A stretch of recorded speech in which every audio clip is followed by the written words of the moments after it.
Welcome to Adda 247, Adda 24/7. Okay, and here we are connected in the day 14 of the Fssai Recruitment 2021 sessions. Okay, so today we are going to see about the remaining sections, whatever were left yesterday. So just a minute.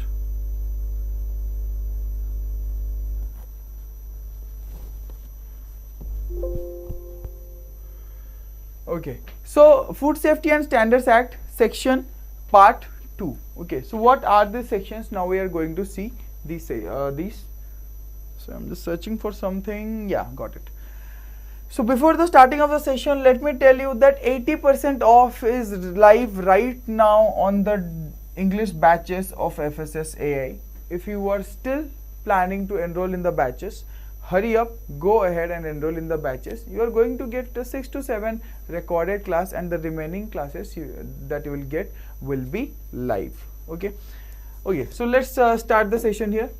So the first one here is chapter 8. We are completed 7 chapters, and now we are going to see, discuss the 8th chapter, that is the enforcement of the act. Now enforcement of the act, we have first one is the section 29. What does section 29 say? Section 29 says that the authorities who are the authorities responsible for the enforcement of the act? Who are the authorities? The state authorities. Okay, so state authorities are responsible for enforcement of the act. Section 30 describes about the Commissioner of Food Safety. Okay, State Commissioner of the Food Safety. Okay, next. Now we have already discussed about the functions of State Commissioner of Food Safety, right? That he or she can appoint FSO, food analyst, designated officer. Okay, he or she can also delegate his or her powers, but except the power to appoint the different officers like the DO or the CFSO. Okay, next. Section 31, licensing and registration of the food businesses. Okay, so the different food businesses that are working in a particular area can apply for license and registration under the section 31. Section 32, improvement notice. There are certain factors, okay, where improvement is required.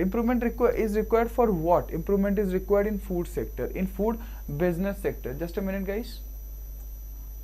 Okay, food sector, food business sector. Now this improvement notice is usually given by the Fssai, okay, where it is recommended that if a particular entity or a particular food business operator needs to have some improvement in his or her food establishment, then it should be done. Next, section 33, prohibition orders. Let's assume that there is a certain product in a particular region which is not following or which is not complying to the FSS Act's rules and regulation. Okay, so in this case, the concerned authority can issue a prohibition order for that particular product. Next, or they can also prohibit different food business operators from operating or selling in a particular area. Section 34, emergency prohibition notices. Okay, so let's talk about section 34. What exactly is this? For example, there are certain notices that certain prohibition notices that should be carried out immediately. Okay, so all the procedure and whatever the rules and regulations involving that is mentioned here in section 34. Now section 35, notification of food poisoning in a certain area. If there is a circumstance where the food has been poisoned, then how it should be notified, when it should be notified, to whom it should be notified, everything is mentioned in section 35. Section 36, designated officer. Okay, so in a similar way, where in section 30 everything has been mentioned about the food safety commissioner, state food safety commissioner, in section 36 it has been mentioned about designated officer. Section 37, food safety officer. Okay, so here also, hi Sunil, welcome to the session. Okay, so here also the food safety officer is involved, all the powers and everything is mentioned. But in case of food safety officer, another thing is also mentioned here, as you can see, section 38, powers of food safety officer. Okay, section 38, what is this? Powers of the food safety officer. Next, Section 39, liability of food safety officer in certain cases. If unfortunately there have been certain cases where the food safety officer has proved to be a liability, then all the actions regarding that are specified in section 39. Section 40, purchaser may have food analyzed. Purchaser like you, purchaser like me, if we want our food to be analyzed, then it can also be done. Section 41, power of search, seizure, investigation, prosecution and procedure thereof. Okay, so power of search, seizure, investigation, prosecution. If we will talk about this, then as you can see that under section 41, the food authority has the power to search a particular place, to seize the belongings, to investigate about certain matters, certain issues and carry out prosecutions. Okay, next. Section 42, procedure for launching prosecution. Okay, now if we'll talk about what are the different procedures that are followed for launching a prosecution, for launching a trial, so that is mentioned in section 42. In this you have to only remember the sections and what is usually done in the sections. Okay, now coming to chapter 8, it is analysis of food. Okay, what is this analysis of food? Talking about section 43, we have the recognition and accreditation of laboratories, research institutes and referral food laboratories. Now who provides this accreditation of the laboratories? NABL. Okay, National Accreditation Board for Testing and Calibration Laboratories. Okay, next. Which of the following are referral food laboratory? Whenever the food authority refers a particular laboratory, that is known as the referral laboratory. Okay, next. Section 44, recognition of organization or agency for food safety. Okay, audit. What is this? Section 44, recognition of organization or agency for food safety audits. As we know that FSSI usually hires the third party auditors for auditing of food business operators. Section 45 is all about food analysts. Okay, so how food analysts are appointed and how the work is carried out has been mentioned in section 45. Section 46, functions of the food analyst. Now what do food analysts need to do? How should they analyze the food? Okay, what are the different methods that has been mentioned in section 46. Next, section 47, sampling and analysis. What is section 47? Sampling. How to do the sample? How many samples are required? 4 samples. 4 samples. Sampling is done by food safety officer. How and who are the people who retain these 4 samples? 2 samples are given to the DO or sent to the DO, 1 to the food analyst, 1 to the NABL accredited lab. Okay, 4 samples. Clear? Next. Chapter 9, offences and penalties. What are the different offences? What are the different penalties that are usually seen here? Okay, now let's check that. Section 48, general provisions relating to offence. What should be the procedure? How different trials should be carried out regarding offences? What needs to be done for a particular offence? That is usually seen in section 48. Section 49, general provisions relating to penalty. Okay, so if any kind of penalty is given, okay, for any kind of offence, then what should be the penalty? That is mentioned in section 49.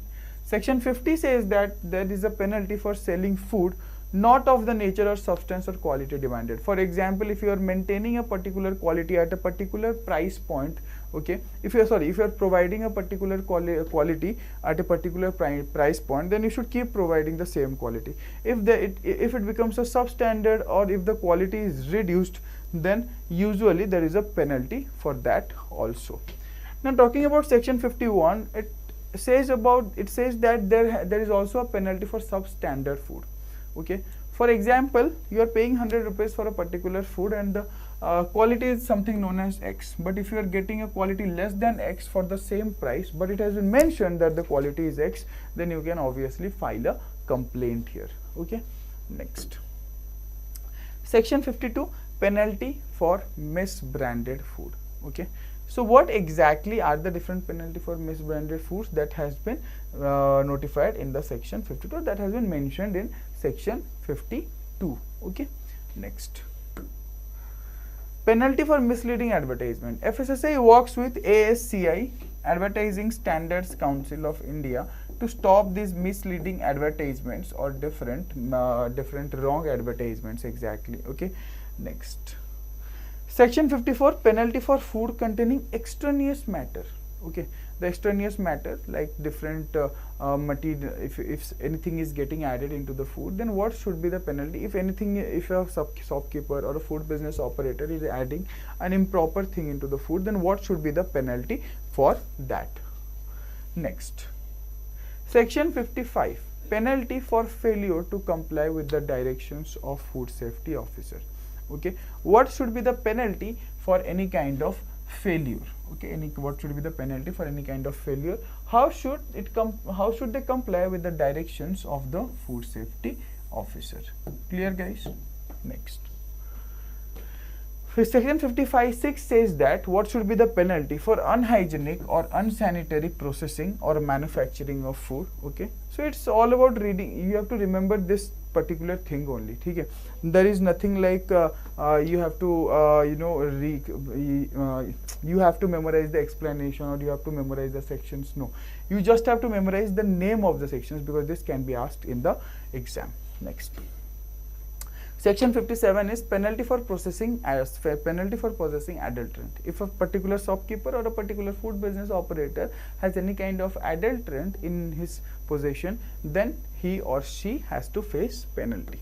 Next, penalty for contraventions for which no specific penalty is provided. For all the other thing for which a certain specific penalty is not provided, okay, so there is penalty under section 58 for anything that has been left out. Next, section 59, punishment for unsafe food, for providing or maintaining the unhygienic situation or for providing unsafe food. Section 60, if a person without the permission of the food safety officer does anything inappropriate. For example, a food safety officer comes with a mobile food testing van. Okay, you cannot approach or you cannot enter the mobile food testing van without the permission of the FSO, food safety officer. But if you do, then there is a punishment for that also. Next, section 61, punishment for false information. If you are spreading any kind of false information regarding food, for example, if a certain person is providing good and hygienic food, but due to market competition you are spreading and you are being a nuisance or you are spreading any kind of misinformation that that person is not selling proper food or not selling safe and hygienic food, then yes, there is punishment for that.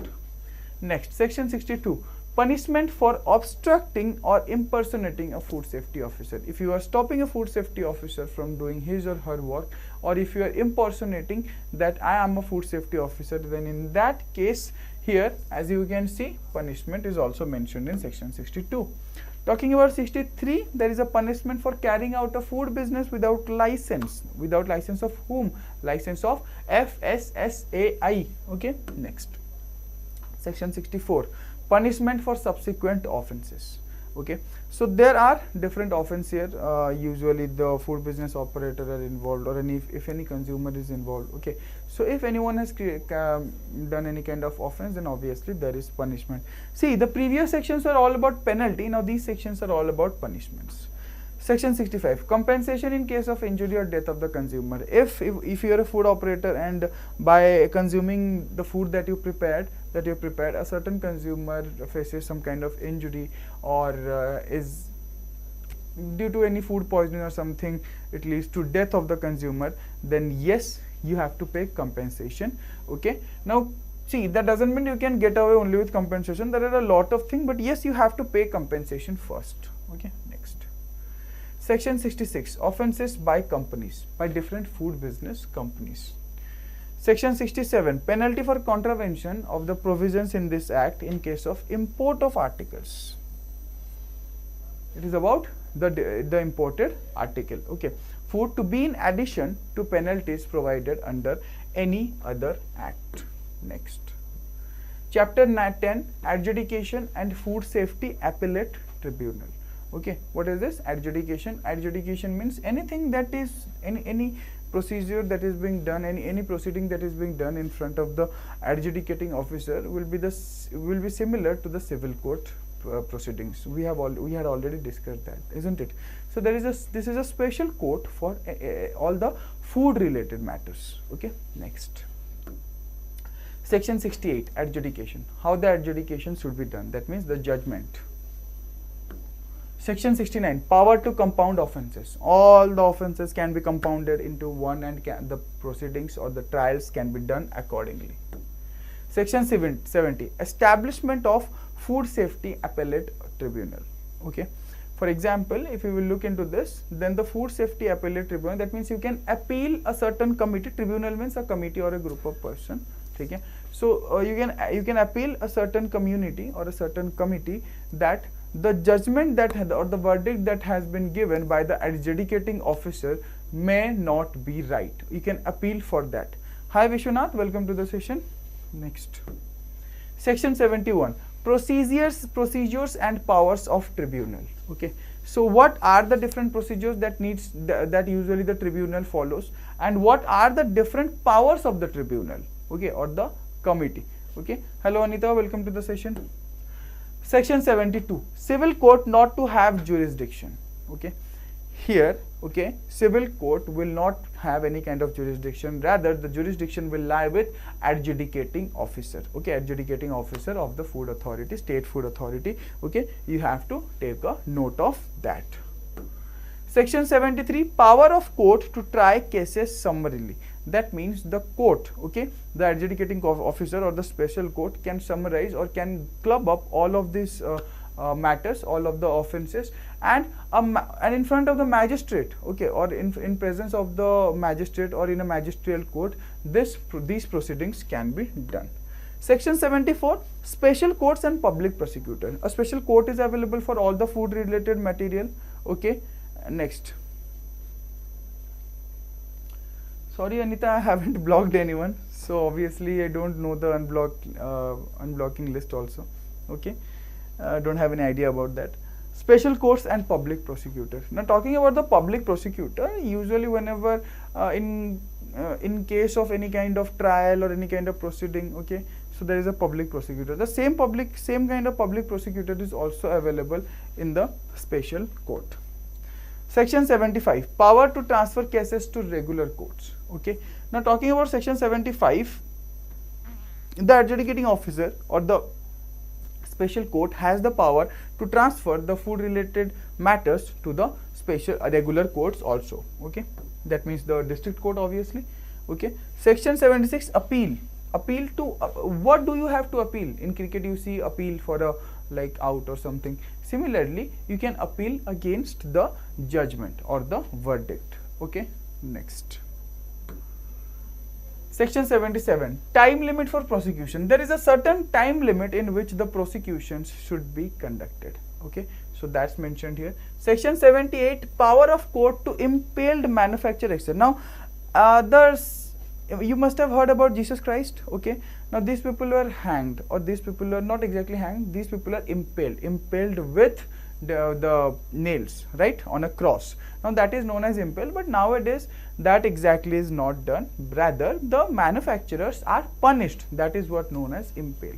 Section 79, magistrate's power to impose enhanced punishment. The magistrate has a power to enhance the punishment if he or she feels that the punishment that has been given to a certain food business operator is not to the par. Okay. Section 80, defenses which may or may not be allowed in prosecution under this act. Okay, whenever a prosecution is going on, whenever any kind of proceeding is going on, okay, so what are the defenses that are allowed for these special courts and what not? Okay, so this is it for today guys. Tomorrow we are going to study from the chapter 11. So tomorrow we are going to study chapter 11 and chapter 12. So as you can see, the FSSI English batches that were started on 17th of November, okay, that was started on 17th of November, have a 80% discount right now. The batches were available at 2069 earlier. Now the batches, the only FSSI assistant batch is available at 1359, and the TO and CFSO batch is available at 2079. Okay, so if you are planning to enroll, then go ahead, enroll in the batches, boost your preparation, for FSSAI exams. Okay, and as well as you have the agricultural Mahapack, where each and every agricultural exams are included. And finally the test series. Okay, here we have the test series for assistant, junior assistant, sorry, ebooks, CFSO, TO, and assistant and personal assistant, and the test series also for assistant and junior assistant, technical CFSO, technical officer and CFSO, and personal assistant. As you can see, the prices starts from 279 to 319. Okay, so 80% discount is live. Go ahead, but you have to use the code Y291S. Y291 will not work for 80%. It will give you 77%. Go ahead, use Y291S. And I would always recommend you to purchase from Adda 24/7 application, because you are going to get 1% more discount. If I'll talk about the batches, then 1% here means 89 rupees, 100 rupees, and here 129 rupees. Okay, extra discount you are going to get. So guys, we'll meet in the next session. Okay, till then, take care, goodbye, and stay safe.